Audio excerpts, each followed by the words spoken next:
For now, just know that much, though by no means all, of the Arab world carries with them the genes of Esau.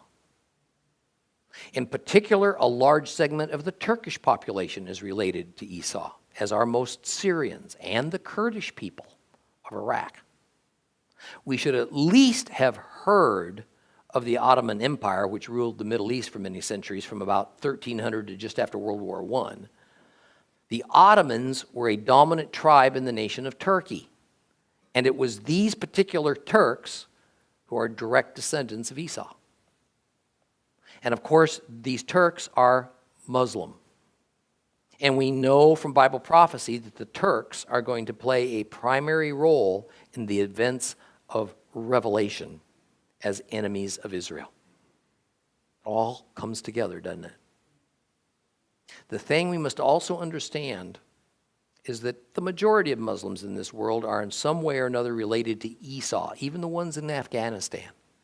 So this enmity that would occur between the twin brothers, Jacob and Esau, almost 4,000 years ago, has everything to do with the condition of our world as it is right now.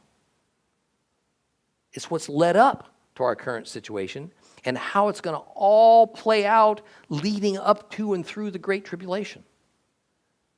Now, looking at a little more of the blessing, or really, I think, curse, that Esau was given, it says, by your sword shall you live.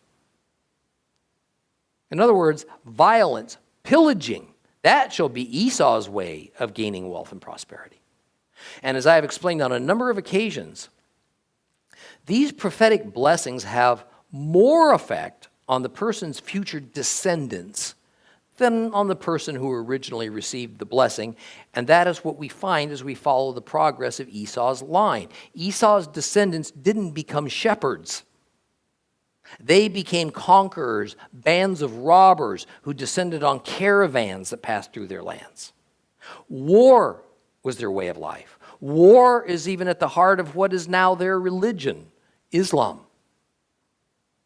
Further, the blessing also says, and you shall serve your brother. But when you grow restive, you shall break the yoke from your neck. It was King David who was the first descendant of Jacob to rule over the descendants of Esau, and as prophesied in the blessing of Isaac. Edom wore the yoke of Israeli domination on their neck from about 1000 BC until about 735 BC, a longer period of time than the United States has been a nation. It was King Ahaz of Judah who lost control of the Edomite nation, and not since then have the descendants of Esau admitted to being under the control of an Israelite.